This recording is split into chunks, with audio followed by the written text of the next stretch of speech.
चलो बेटा, कहाँ तक हो गया था अपना? डेटर्स क्रेडिटर्स हो गए थे, बहुत सारे थे, ट्रेड डिस्काउंट कैश डिस्काउंट बाकी था। ये सबसे ज्यादा दिक्कत आपको कहाँ देगा जब इसका अपन क्वेश्चन करेंगे, उस समय ट्रेड डिस्काउंट कैश डिस्काउंट फिर समझाना पड़ेगा, लेकिन अभी बहुत ध्यान से समझना, बहुत ज्यादा जरूरी है। ट्रेड डिस्काउंट पब्लिक में कहा है कैश डिस्काउंट। डिस्काउंट ट्रेड को कहते हैं हम व्यापारिक बट्टा, और ये होता है नगद बट्टा। डिस्काउंट तो हमने कई बार सुना है ना, लेकिन सर ट्रेड और कैश डिस्काउंट क्या होगा? अभी दिवाली का टाइम है, हम मॉल वॉल के सामने से आते तो लिखा रहता है फिर 20% ऑफ, 50% ऑफ, 90% ऑफ तक आ जाता है ना। तो ये 50% ऑफ केवल आपके लिए क्या, किसने सर? दुकान से जो कोई उस दुकान पे आएगा सबके लिए 50% ऑफ है, सबके लिए ना। ऐसा डिस्काउंट जो सभी को दिया जाता है, एक्चुअल में एक स्ट्रेटजी रहती है, जैसे ये 2000 की जीन्स है, इस पे 50% ऑफ कर दिया तो 50% कितना हो गया? 1000 रुपए की जीन्स। ठीक है, अभी 1000 रुपए की जीन्स सबको ही दी जाएगी, जो भी लोग आएंगे, चाहे नगद खरीदना है उधार खरीदना है, सबके लिए वो जीन्स 1000 रुपए की। ठीक है, तो सब पे डिस्काउंट की एंट्री करने से अच्छा मैं दुकानदार हूँ, मेरे लिए क्या मानूंगा कि जिसको मैं एक्चुअल में बेची 1000 में रहा हूँ एमआरपी, फिर उसके दिमाग में एमआरपी 2000 नहीं चलेगी, 1000 चलेगी। ऐसा डिस्काउंट जो सभी को दिया जाता है ना। ट्रेड डिस्काउंट किस पे दिया जाता है? सबसे पहले ध्यान दो, किससे? ऑन एमआरपी प्राइस पे, है ना। एमआरपी मतलब मैक्सिमम रिटेल प्राइस, इसको हम बोल सकते हैं सर, अब इसको इनवॉइस प्राइस पे दिया जाता है, विजक मूल्य पे। आप जाओगे जींस खरीदने के, चल 50% ऑफ, तो फिर जींस का टैग देखो, अच्छा 2000 है, हाँ 50% ऑफ है, यही तो। आप एमआरपी देखोगे फिर उसका 50% ऑफ करोगे, मतलब ट्रेड डिस्काउंट किस पे दिया जा रहा है? एमआरपी प्राइस पे, इनवॉइस प्राइस पे। किसे दिया जाता है? ऑल कस्टमर्स को देंगे हम, चाहे वो नगद खरीदे या उधार खरीदे, कोई फर्क नहीं पड़ेगा, डिस्काउंट सबके लिए ही रहेगा। ठीक है, इसकी रेट हमेशा हाई होती है, इसकी दर हमेशा उच्च रहती है। आप देखते हैं ना 20%, 30%, 50%, 80% तक ऑफ, सुना? तो 80% तक ऑफ मतलब कितनी हाई रेट पे डिस्काउंट दिया जा रहा है? मतलब इसकी जो रेट है परसेंट बहुत ज्यादा दिया जाता है ना, सभी कस्टमर्स पे दिया जाता है ना। इसे बिल में शो करते हैं, इस डिस्काउंट को शो इन इनवॉइस। पता है ना इनवॉइस का मतलब बिल होता है, सुना ऐसा कभी शब्द इनवॉइस? बिल लिया तो कभी देखा ही नहीं होगा, उसके ऊपर लिखा रहता है इनवॉइस। आप अगर जाओगे कुछ दुकान से खरीदोगे तो आप क्या बोलोगे? भैया बिल देना, तो ये अनएजुकेटेड लैंग्वेज है। आप क्या बोलोगे? भैया इनवॉइस दे दीजिए। इनवॉइस क्या होता है? कमर्शियल लैंग्वेज में बिल को इनवॉइस कहते हैं। ठीक है, जैसे ओनर को प्रोप्राइटर कहते हैं, वैसे बिल को इनवॉइस कहते हैं। ठीक है, इसे क्या करते हैं हम? बिल में शो करते हैं, लेकिन इसकी एक्चुअल में कोई एंट्री पास नहीं होती है, नो एंट्री। जब जनरल एंट्री आप करते हो, प्रैक्टिकल क्वेश्चन करते हो, उसमें इसकी कोई एंट्री नहीं होती। ठीक है, समझ गए? क्या बोल सकते हैं सर? ऐसा डिस्काउंट, व्यापारिक बट्टा ऐसा डिस्काउंट है जो किस पे दिया जाता है? इनवॉइस प्राइस पे दिया जाता है। ये सभी कस्टमर को दिया जाता है, चाहे वो नगद हो या उधार हो। ठीक है, इसकी रेट हमेशा हाई होती है, कस्टमर की संतुष्टि के लिए इसको बिल में शो करते हैं, ताकि आप बोलो दुकान से सामान खरीद के लाए हो, आप बोलोगे पापा मुझे तो डिस्काउंट मिला 50%, पापा बोलेंगे बिल तो बता, बिल में कहा लिखा 50%? तो ग्राहक वापस लड़ाई ना करे, इसलिए इसको बिल में बताना पड़ता है शो, है ना। बिल आपके लिए, लेकिन मुझे एंट्री करना तो मेरी इच्छा रहेगी तो करूंगा, नहीं तो नहीं करूंगा। इट मीन इसकी कोई एंट्री पास नहीं होती है। ठीक है, एंट्री नहीं होती तो सरकार को टैक्स नहीं देना बेटा। एंट्री, डिस्काउंट की एंट्री नहीं होती, परचेस की तो होगी, सेल की तो होगी। मैंने जींस बेची 1000 रुपए में, तो मैं 1000 रुपए की एंट्री करूंगा, 2 की थोड़ी ना करूंगा। अगर 2000 की एंट्री करने लगूंगा तो सरकार को टैक्स डबल हो जाएगा, समझ रहे हो? और ऐसा कोई तरीका नहीं रहता है, वो फालतू की बात है। आप तो बोलोगे सर 1000 रुपए की जींस भी बहुत महंगी है ना, क्योंकि क्या होता है, ये अपना देश है, यहाँ पे भाव ताव करने वाले सभी मिलेंगे आपको। अब लाइक मुझे ये बुक है, इस बुक को मुझे 200 रुपए में बेचना ही है, और मुझे पता आप आओगे तो आप भाव करोगे, तो मैं क्या करूं, इसका रेट बढ़ा दूंगा। मैं बोलूंगा भैया 400 रुपए की बुक है, आपके लिए खाली 50% ऑफ में। आप खुश हो गए, अरे आधे दाम में मिल रही है, जबकि मैंने सोचा था मुझे इससे 200 रुपए नहीं लेना है, समझे? तो मैंने क्या करा, फिर चीज को महंगी करके डिस्काउंट कर दिया।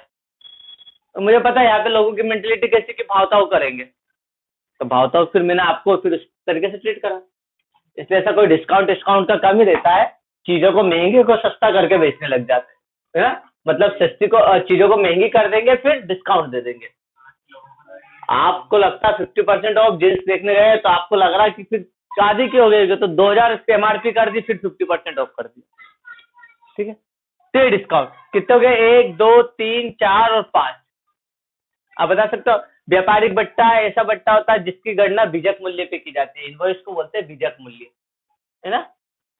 ये सभी प्रकार के ग्राहकों को दिया जाता है, नगद और उधार दोनों, ठीक है? इसकी दर हमेशा ऊंची रहती है, हाई रेट रहता है, ठीक है? इसे बीजक में शो किया जाता है, बिल में शो किया जाता है, लेकिन इसकी कोई प्रविष्टि नहीं की जाती है। नो एंट्री होती है ना, एंट्री आर नॉट पास, ठीक है? एंट्री को पास नहीं करते।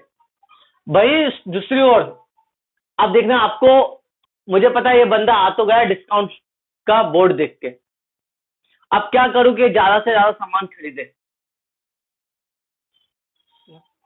अब आए आप 1000 रुपए का सामान लेने के लिए, तो एक आप देखना मॉल पे आप अंदर जाओगे ना, तो उस पर एक लाइन और लेती कि 5000 से ज्यादा की खरीदी पे 10% का और अतिरिक्त कैशबैक रहता ना।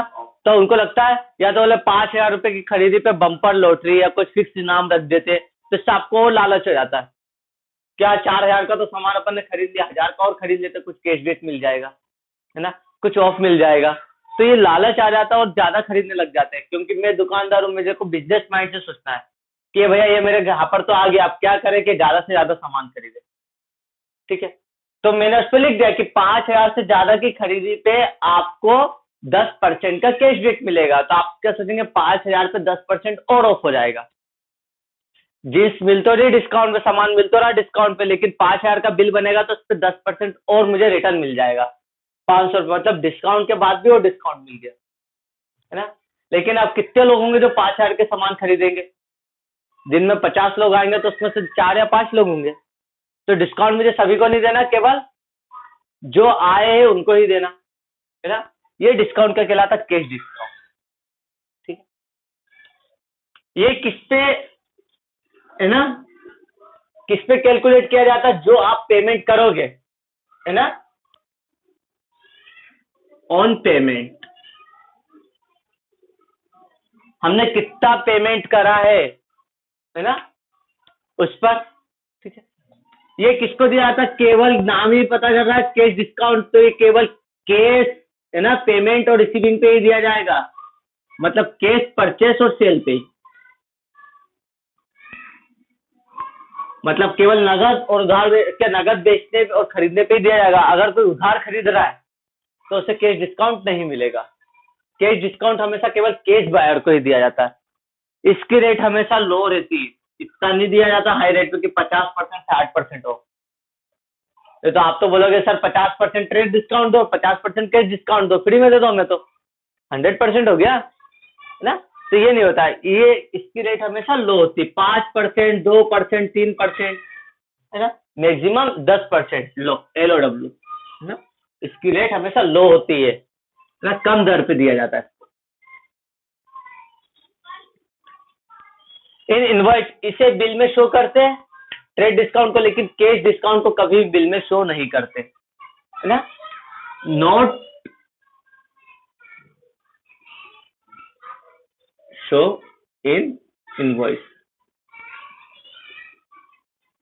क्योंकि व्यापारी का व्यक्तिगत घाटा होता है, व्यक्तिगत घाटा क्यों कि भैया आपने 5,000 दिए, आपने 5,000, चलो इन्होंने 4,500 दिए, इन्होंने 4,500 दिए, है ना, इन्होंने 4,500 दिए, लेकिन आपने 5,000 का सामान खरीदा, तो मैंने आपको क्या करा, 500 रुपए का डिस्काउंट दिया, 10% आपको कैश भी दिया ना, तो अब आपने 500 रुपए का सामान कितने में लेके 4,500 में, मतलब 500 रुपए का मेरे पास पर्सनली घाटा हो गया, है ना।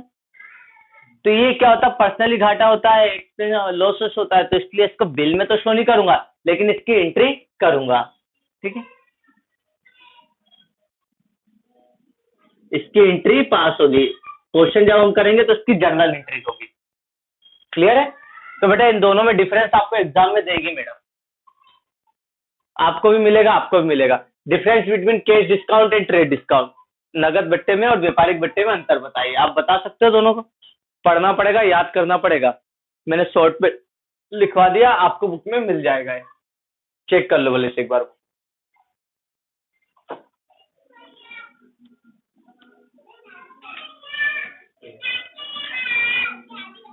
बेटा नीचे 2 पॉइंट और जोड़ दिए।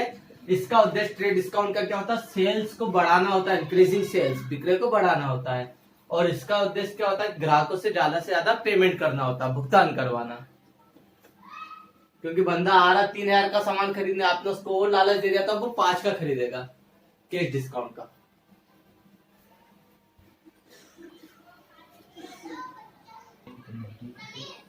ये डेटर्स और क्रेडिटर्स हो चुका है ना, भूलोगे तो नहीं कि फिर समझो।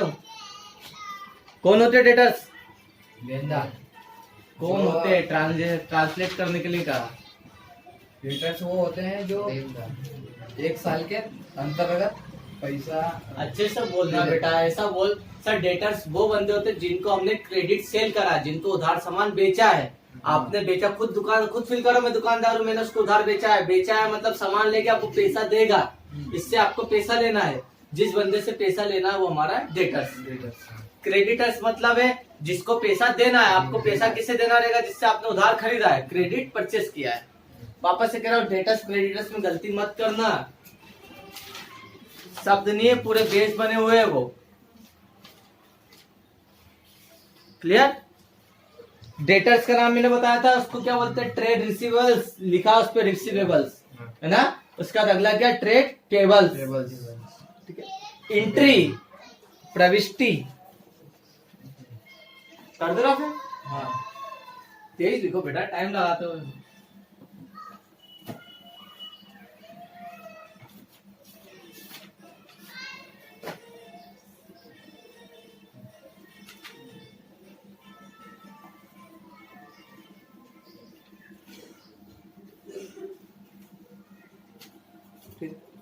एंट्री क्या होती है, प्रविष्टि।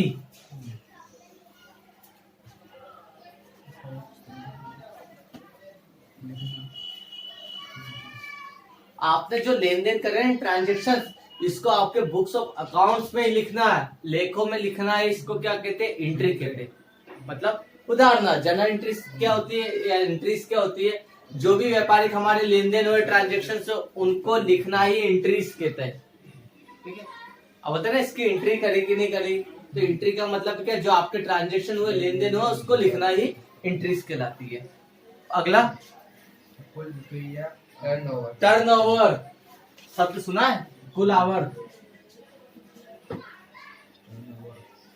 कुल आवर। इधर बताओ भैया, टर्नओवर मूवियों में तो बहुत सुना है, पिक्चरों में, कि इनका इतने का टर्नओवर, इतना का टर्नओवर है। टर्नओवर का मतलब वो मत पढ़, इधर देख, आपस से करो, पढ़े का मतलब ही नहीं समझते आप। जब सर समझाए, कॉपी किताब सब सीधा सामने देखना, कान और सब पूरा कंसंट्रेट उधर, जब मैं बोलूंगा तब बुक तरफ देखना। टर्नओवर हमने पिक्चरों में सुना होगा, बोलते इनका इतने लाख का टर्नओवर, इतने करोड़ का टर्नओवर, बहुत सारी मूवियों में सुना है, कभी ध्यान नहीं दिया, वो आता लगे। टर्नओवर का मतलब होता है आपने एक पर्टिकुलर ईयर में, एक फिक्स टाइम में आपने कितने का सामान बेचा है ना, बेचा है, बस ओनली मैंने क्या बोला, बेचा है। इसका मतलब हम कह सकते हैं टोटल सेल्स, और सिंपल भाषा में बोलो इन अ ईयर। एक साल के अंदर आपने जितने का सामान बेचा है, मैंने खाली सेल्स की बात करी, बेचा है, प्रॉफिट की बात नहीं करी। आपने जो टोटल सेल्स करी वो आपका टर्नओवर होता है, प्रॉफिट ना होता है। Total sales in a year, मतलब एक साल के जो हमारी टोटल सेल्स होती है उसको हम टर्नओवर कहते हैं। तो कई बार आप बैंक से लोन लेने आओगे, आप बोलोगे सर हमारा बिजनेस जैसे आपकी दुकान का है, तो आपके पापा अगर लोन लेने आएंगे ना तो दुकान में बैंक वाले क्या पूछेंगे, आपका टर्नओवर कितना है। टर्नओवर का मतलब आपको समझ जाना चाहिए, उसने उन्होंने क्या बोला कि आप एक साल में कितने का सामान बेच देते हैं। अगर टर्नओवर कितना है तो आप बताओगे सर इतना, कम से कम 20 लाख का सामान बेच देते हैं। प्रॉफिट कितना है आपका, तो बोलोगे 5 लाख का प्रॉफिट है, तो आपका प्रॉफिट रेशो निकल जाता है उससे। ठीक है, टर्नओवर का मतलब समझ गए, लिखना तो लिख भी लेना उसको, कोई दिक्कत नहीं। कौन सा एंट्री, कौन से नंबर में एंट्री, 29। 30 पे टर्नओवर, 31 पे क्या है, इंसॉल्वेंट। इंसॉल्वेंट का मतलब दिवालिया। क्या होगा दिवालिया, अभी आ रही दिवाली तो वो तो नहीं सर, बहुत सारी दिवाली मना ली, दिवालिया हो गई। दिवालिया में हो सकता है ठगना। क्या होगा, ठगना सर। इंसॉल्वेंट का मतलब बेटा बताओ, इधर देखो इंसॉल्वेंट समझ में आता है। है ना। एक जब व्यापारी चिल्लाता है, रोता है कि भैया लूट गया, बर्बाद हो गया, कहीं का नहीं रहा, किसी को देने लायक कुछ भी नहीं है, तो ऐसे बंदे को क्या बोलते हैं, दिवालिया, इंसॉल्वेंट कहते हैं। जब कोई व्यापारी व्यापार करता है और उसके पास जितनी असेट्स रहती, मतलब जितनी उसकी संपत्ति उससे ज्यादा उसकी लाइबिलिटीज हो गया, उसको इतना घाटा हो गया और भविष्य में उसको रिकवर करने के भी कोई चांस नहीं है, तो ऐसे व्यक्ति को हम क्या बोलते हैं, इंसॉल्वेंट व्यक्ति, दिवालिया। समझे, इंसॉल्वेंट का मतलब जब कोई व्यापारी बर्बाद हो जाता, बिजनेस में इतना घाटा हो गया कि उसके पास जितनी संपत्ति उससे ज्यादा उसके ऊपर उधारियां हो गया, लाइबिलिटीज हो गई, कर्ज हो गया, तो वो पेमेंट दे भी नहीं पाता। जैसे आपने किसी ऐसी जगह पे एक दुकान खोल ली जहाँ पे उसकी कोई डिमांड ही नहीं थी। फॉर एग्जाम्पल नवीन ने नॉनवेज रेस्टोरेंट खोल लिया है ना, चिकन मुर्गी जो भी है सब का रेस्टोरेंट आपके सामने खोल लिया है ना। अब वो रेस्टोरेंट कैसा खोला इन्होंने, लोन ले लिया, ध्यान रखो बेटा, आपने फर्नीचर लगा, किराए की 20,000 रुपए महीने की दुकान है ना, फर्नीचर लगाया आपने, 4 एम्प्लॉय लगा दिए, ठीक है। अब वो दुकान रेस्टोरेंट चालू कर दिया, 1 महीना हो गया, एक भी बंदा नहीं आया, आपने फिर भी चलो दम भरा, 20,000 का किराया दे दिया, सभी एम्प्लॉयज को सैलरी दे दी, 2 महीने हो गए, 3 महीने हो गए, 4 महीने हो गए, समझे। पता चला आपने 1 लाख रुपए का सामान लगाया था और कम से कम आपने 2 लाख रुपए खर्च कर दिए, कर्ज हो गया। अब ये हो गया पूरे घाटे में। बाद में पता चला इन्होंने जो दुकान खोली थी ना वो जैनों के इलाके में खोली थी, वेजिटेरियन लोग, जैन प्याज टमाटर को नॉनवेज में ले लेते तो नॉनवेज तो ऐसे भी नहीं खाएंगे, तो कोई ब्राह्मणों के इलाके में खोल ली इन्होंने, इस कारण इनकी दुकान नहीं चल रही। अब एक कर्जदार हो गया कि भाई हमने जितना पैसा लगाया था उससे ज्यादा तो मेरा क्या हो गया, कर्ज हो गया, और एक कर्ज बढ़ता जाएगा, क्यों, अगर दुकान बंद नहीं करोगे तो कर्ज और बढ़ता जाएगा। अब कर्जदार आके इनका गला पकड़े कि पैसा दे भैया, तो आप क्या करोगे, ऐसा बंदा जाता कोर्ट में और कोर्ट में हाथ पैर जोड़ता, विनती करता है कि सर ये मेरी ऐसी जगह दुकान खुल गई जहाँ पे डिमांड नहीं है, अब मैं किराए पे किराया देते जा रहा हूँ और मेरी दुकान चल नहीं रही है, और ये कर्जदार मेरे को खाली भी नहीं करने दे रहे कि इनको पैसा देना पड़ेगा, क्या करूं। तो कोर्ट अपनी तरफ से कुछ तहकीकात करती, जानकारी करती, उनको लगता है कि आपकी अपील उचित है, तो आपके नाम पे एक सर्टिफिकेट जारी करती जिसमें लिखा रहता है आप दिवालिया घोषित किए जा रहे हैं, इंसॉल्वेंट।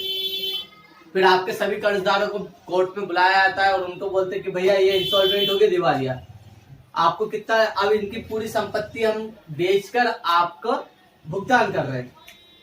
बोले आपको कितने देना, बोले आपको 20,000, तो 20,000 तो नहीं मिलेंगे, इसके बदले में आपको कुछ ही अमाउंट मिलेगा, ठीक है। जैसे रानू को कितना देना था, आपको 20,000 देना था ना, तो 20,000 की जगह आपने इनको पेमेंट में कितना करा, 12,000 रुपए ही दिए, ठीक है।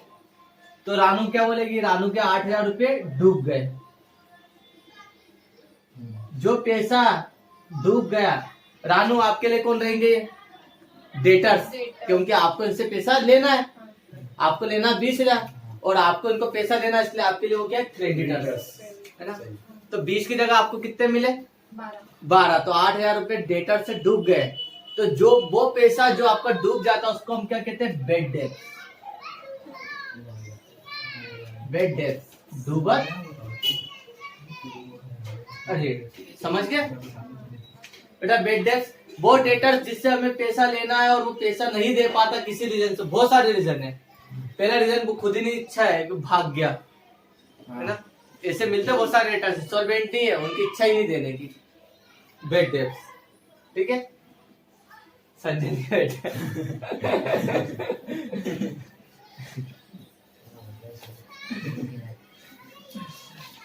लास्ट सुधीर और वो थे ना, तो बोलते ना सर हम बेड डेप्स नहीं है, हम इंसॉल्वेंट हो गए।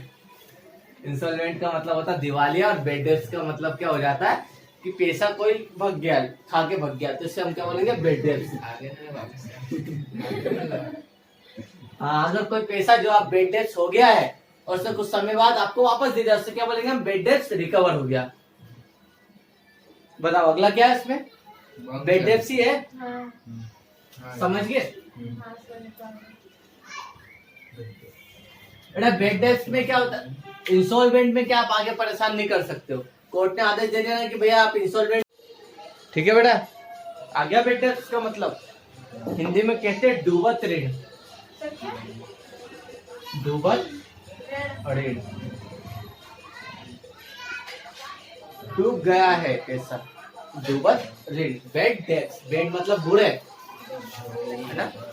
डेप्स का मतलब है ना जिनसे आपको पैसा लेना है, डेटर्स को डेप्स के नाम से बेड डेप्स। क्लियर है? इंसॉल्वेंट और बेड डेप्स अपनी लैंग्वेज में लिख लो भले से, है ना।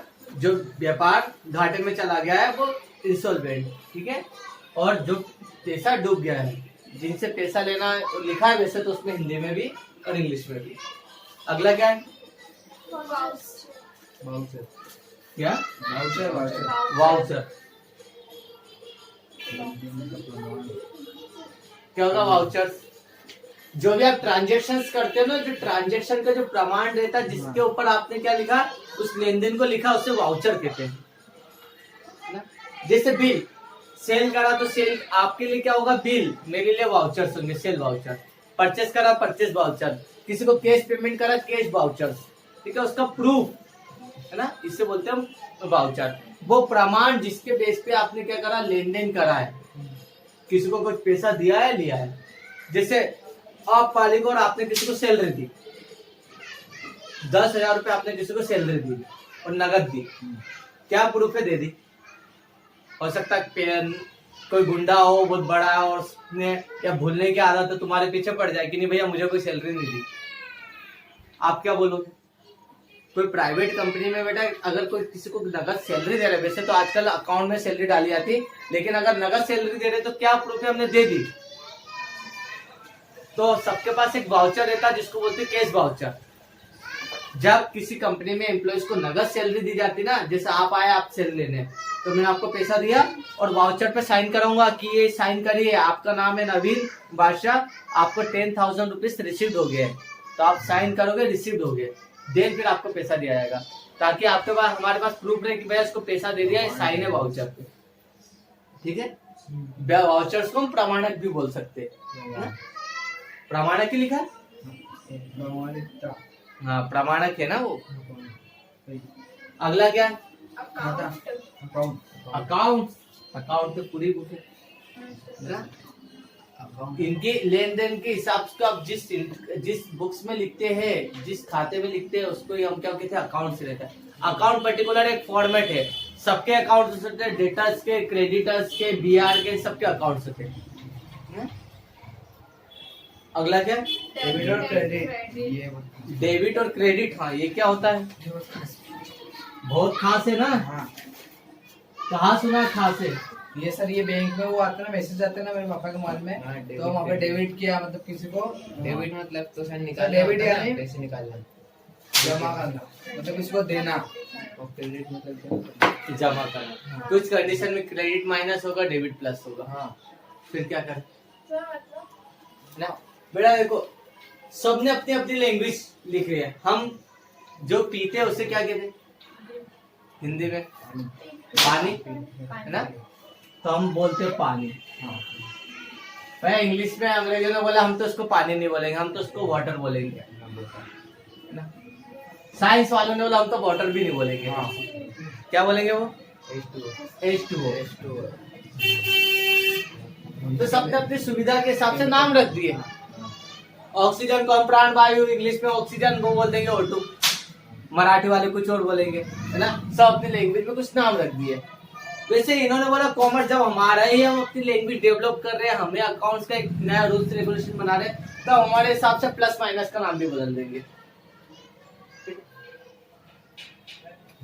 डेबिट है, इसका नाम क्या रख दिया उन्होंने, प्लस, जर्नल के फॉर्मेट में, ठीक है। और क्रेडिट का नाम लिख दिया माइनस, है ना। ये किस फॉर्मेट में रहता है, जर्नल में। आपको पता है सर, प्लस है ये बराबर के उधर जाता तो किस में कन्वर्ट हो जाता, माइनस में। वैसे कई बार जब फॉर्मेट चेंज होता है जर्नल से, जब ये डेबिट क्रेडिट किस फॉर्मेट में जाते हैं, लेजर्स में जाते हैं, तो ये क्या हो जाता है, डेबिट मतलब माइनस हो जाता है और क्रेडिट मतलब प्लस हो जाता है। मतलब जब ये डेबिट और क्रेडिट जर्नल से फॉर्मेट चेंज होकर किस में जाते हैं, लेजर्स में जाते हैं, तो इनका ट्रांजेक्शन भी क्या हो जाता है, क्रॉस हो जाता है। मतलब डेबिट क्रेडिट जब एक फॉर्मेट से बदल के दूसरे फॉर्मेट में जाते हैं, तो जो डेबिट में हो जाता है वो प्लस, वो किस में हो जाता है, माइनस में हो जाता है, ठीक है। मतलब सर डेबिट और क्रेडिट का सिंपल है प्लस और माइनस, समझ गए। डेबिट मतलब प्लस, क्रेडिट मतलब माइनस। आप जो बैंक पासबुक पे देखते हो वो लेजर फॉर्मेट में रहते हैं, इसलिए आप क्या बोलते हैं ना सर, क्रेडिट मतलब प्लस और डेबिट मतलब माइनस। आपके अकाउंट से आपने 10,000 रुपए डेबिट कर लिया, मतलब माइनस हो गया, ठीक है। और आपने बैंक में जमा करे तो आप क्या बोलेंगे, सर क्रेडिट हो गया बैंक में, ठीक है। मतलब बैंक की पुस्तक में क्या है, क्रेडिट प्लस और यहाँ पर माइनस, ठीक है। आप पैसा निकालते हो तो डेबिट कर लिया आपने बैंक से, है ना। और बैंक पे यही तो है पूरे अकाउंट पे है, कोई सा भी करो पूरे कॉमर्स में अकाउंट्स में डेबिट और क्रेडिट के कॉलम ही मिलेंगे।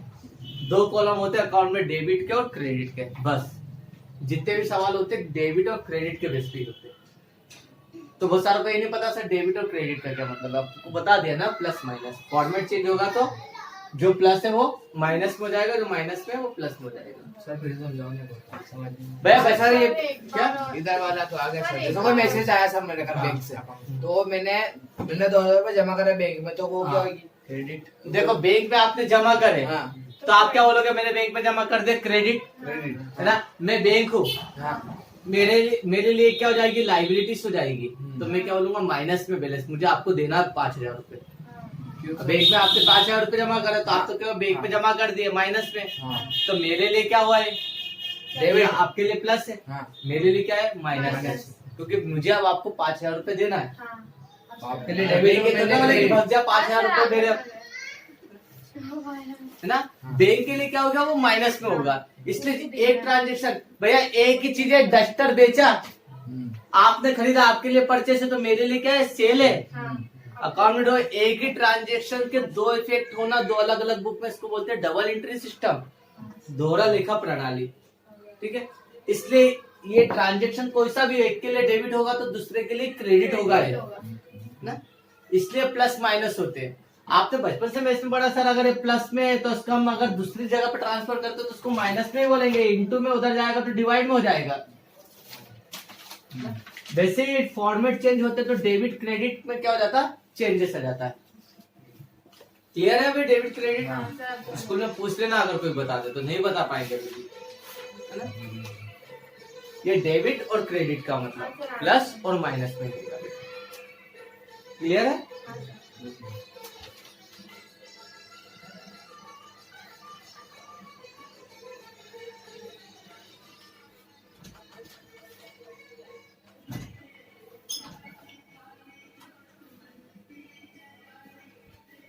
अगला क्या है? Financial events. Financial event events कौन सा नंबर का है? 36। 36। टोटल कितने? 43 है ना। फटाफट क्लियर करते अपन, ये तो हो जाएगा, कर लो फटाफट। ये 35 नंबर का था ना। हाँ,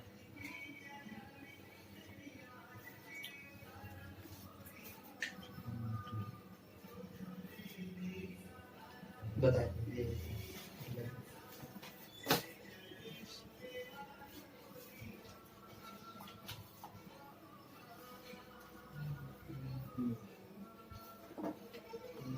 हाँ सर, उठा लो। ठीक है ना। डेबिट क्रेडिट प्लस माइनस करना। ठीक है, अब आगे अपन स्पीड में देख लेते हैं फाइनेंशियल इवेंट।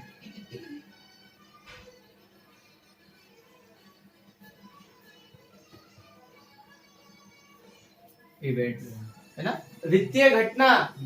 ठीक है, अकाउंट किसके ऊपर बेस्ड होता? फाइनेंशियल इवेंट्स पे। मतलब बेटा ऐसे लेन देन जिससे कोई पैसा आ रहा है, आने वाला है, जा रहा है या जाएगा, इसे इवेंट्स को फाइनेंशियल इवेंट कहते हैं। व्यापार में केवल ऐसे लेन देनों को ध्यान रखा जाता है जिसमें पैसे का लेन देन होता है, जिसका संबंध पैसे से होता है, तो ऐसे इवेंट्स को फाइनेंशियल इवेंट्स कहते हैं। ठीक है, मैं दुकानदार हूं, मैंने आपको बुक दी थोड़ी देर के लिए, आपने शाम को रिटर्न कर दी, तो इस इवेंट्स को मैं रिकॉर्ड नहीं करूंगा, इसे फाइनेंशियल इवेंट नहीं कहेंगे। क्यों? आपने खरीदा क्या? नहीं, थोड़ी देर के लिए देखने के लिए ले गए थे, वापस कर दी, तो इस इवेंट्स को अकाउंटिंग, इसकी अकाउंटिंग नहीं होती है ना। फाइनेंशियल इवेंट मतलब सर ऐसी घटना जिसमें पैसे का कहीं ना कहीं लेन देन हुआ है या होने वाला है, ऐसे इवेंट्स को फाइनेंशियल इवेंट्स कहते हैं, और अकाउंट में केवल इसी को ही रिकॉर्ड किया जाता है। तो सर ये टेंट हाउस का नहीं करेंगे क्या पैसे का लेन देन नहीं हुआ? क्या फ्री में दे दिया क्या आपने टेंट हाउस? पैसे का लेन देन हुआ, पर वो समय पे लेन देन हुआ ना, बस। हाँ लेन देन तो हुआ, बस वही देखना हमें, लेन देन हुआ। बहुत सारी ऐसी चीजें बेटा जो किराए पे दी जाती है, तो उसे फाइनेंशियल इवेंट नहीं किया जाएगा, कमाई तो उसी से हो रही है। कंप्यूटर किराए पे दिए जा रहे हैं, कार उन किराए पे दी जा रही है, आपको कहीं जाना है, आपने कार कैसे रेंटल ले ली, तो उसका काम ही वो देना किराए पे, बेचेगा थोड़े ना वो, और ना आप खरीदोगे, तो इसे क्या बोलेंगे? वो फाइनेंशियल इवेंट्स कहेंगे। मैंने कहा जहाँ पे पैसे का कहीं लेन देन हुआ है, चाहे वो रेंटल हो, खरीदा हो, बेचा हो, ठीक है, वो उसका बिजनेस है, रेंट पे देना। अगला क्या है? कमीशन। कमीशन, ये बताने की जरूरत है? जब कोई व्यक्ति कोई चीज बेचता है तो उसके ऊपर कुछ उसको परसेंट मिलता है, उसे कमीशन कहते हैं। हाँ वो तो पता ही है। कमीशन के बाद स्टोर सर, पहले स्टोर्स। हाँ। क्या होगा स्टोर्स? स्टोर मतलब वो वस्तु है जो बेचने के लिए व्यापार की जाती जो है, बिजनेस को चलाने में यूज हाँ। की जाती है, छोटे मोटे, हाँ। है ना, उसको स्टोर्स कहेंगे। इसके बाद revenue item, capital item. Revenue item, capital item बहुत आता बेटा, है ना, बस इसको समझ जाओगे तो ज्यादा अच्छी बात है।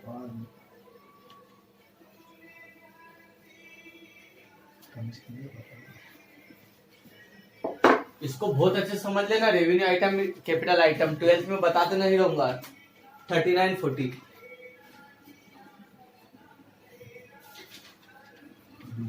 रेवेन्यू आइटम, इसको हिंदी में कहते हैं बेटा आगम गत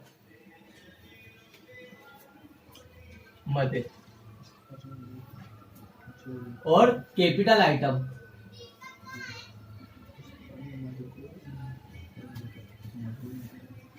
इसे क्या बोलेंगे? पूंजीगत मध्य। इधर याद बेटा बहुत ध्यान से, है ना, ऐसे आइटम जो बिजनेस में क्या होते हैं, हर साल रूटीन, जो बिजनेस को चलाने में मतलब रूटीन तौर पे होते हैं, रेवेन्यू आइटम। ठीक है, रेवेन्यू आइटम मतलब जिसका बिजनेस के संचालन से संबंध रहता है। ठीक है, जैसे सैलरी क्या रेवेन्यू आइटम है, सेल्स क्या रेवेन्यू आइटम है, आती रहती है। सेल परचेस रेवेन्यू आइटम है, सैलरी रेवेन्यू आइटम है, इनकम मतलब ये सारे एक्सपेंसेस और इनकम को हम क्या कहते हैं? रेवेन्यू आइटम्स कहते हैं, है ना। ऐसे सारे खर्चे या प्राप्तियां जो व्यापार में क्या होते हैं, हर साल होती रहती है, रूटीन में होती रहती है, रेवेन्यू आइटम होते हैं, ना।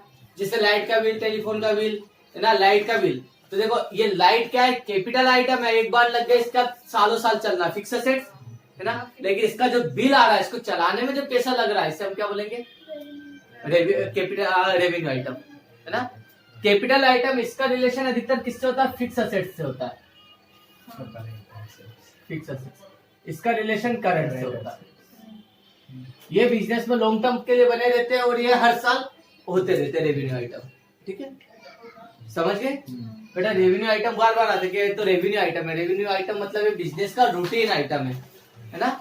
और कैपिटल आइटम मतलब बिजनेस का फिक्स आइटम, बिजनेस में लॉन्ग टर्म के लिए बना हुआ है, चाहे वो लॉन्ग टर्म असेट्स हो सकती है, लॉन्ग टर्म लाइबिलिटीज भी हो सकती है, ये कैपिटल आइटम में आता है। क्लियर? इसमें हो सकता है हम रूटीन। इसके बाद क्या है? फर्म, क्या होती फर्म? फर्म। आप अपने बिजनेस को ही फर्म कहते हैं। जिस एरिया में आपने काम करा वो क्या बोलेंगे, हमारी फर्म है। जहाँ से बिजनेस को चलाया जा रहा है, ऑपरेशन किया जा रहा है या कंट्रोल किया जा रहा है, नियंत्रित किया जा रहा है, जहाँ पे कोई बिजनेस की एक्टिविटी होती है, जहाँ पे वो एक्टिविटी होती है उसे फर्म कहते हैं। आप क्या बोलेंगे, दुकान है, ये ऑफिस है, वो ऑफिस वाला क्या बोलेगा, ये हमारी फर्म है। ठीक है, ये फर्म शब्द आपको हमेशा ही सुनने को मिलेगा बेटा। फर्म का मतलब समझ जाना, जहाँ पे बिजनेस कंट्रोल या ऑपरेट हो रहा है, इसे हम क्या बोलेंगे, फर्म बोलेंगे। ठीक है, बिजनेस फर्म है। और लाइव स्टॉक क्या होगा? इधर ध्यान दो बेटा। स्टॉक तो सुना है, जो बिजनेस में बेचने के उद्देश्य से आपने खरीदा है वो स्टॉक है। लाइव का मतलब जीवित, अभी नहीं, जीवित। ये लाइव वो नहीं सीधा प्रसारण वाला, लाइव टेलीकास्ट वाला, जीवित। बहुत सारे ऐसे बिजनेस होते हैं जहाँ पे जंगली जानवरों का उपयोग किया जाता है ना। आप फिश खरीदने चले गए, लाइव स्टॉक। तो लिखो, बंद हो जाए तो बता देना वापस से ना। लाइव स्टॉक का मतलब है जीवित। ठीक है, जैसे चिड़िया की, जू की, वो बर्ड्स की दुकान है, आपने वहां से बर्ड्स खरीदे, बनीस खरीदे, तो उनके लिए क्या है, वो स्टॉक तो है, लेकिन कौन सा स्टॉक है, लाइव स्टॉक। घोड़ा गाड़ी है ना, तांगे वाला, तो उसके लिए घोड़ा क्या, लाइव स्टॉक है ना। जिसमें जान हो, लाइव स्टॉक। और जिसमें जान ना हो, कॉपी किताब पेंसिल मोबाइल से क्या है, डेड स्टॉक। ठीक है, ये हो जाएगा बेटा डेड स्टॉक। मृत सामग्री, समझ गए। लाइव स्टॉक कितनी जगह देखे अपन ने। कबूतर सुन लेके आ गए, लाइव स्टॉक है, उस दुकानदार के लिए लाइव स्टॉक हो गया। पालना मतलब एनिमल्स के स्टॉक लाइव स्टॉक में खिलाएंगे, और जिसमें जान ना हो वो डेड स्टॉक। ठीक है बेटा, यहाँ पर अपने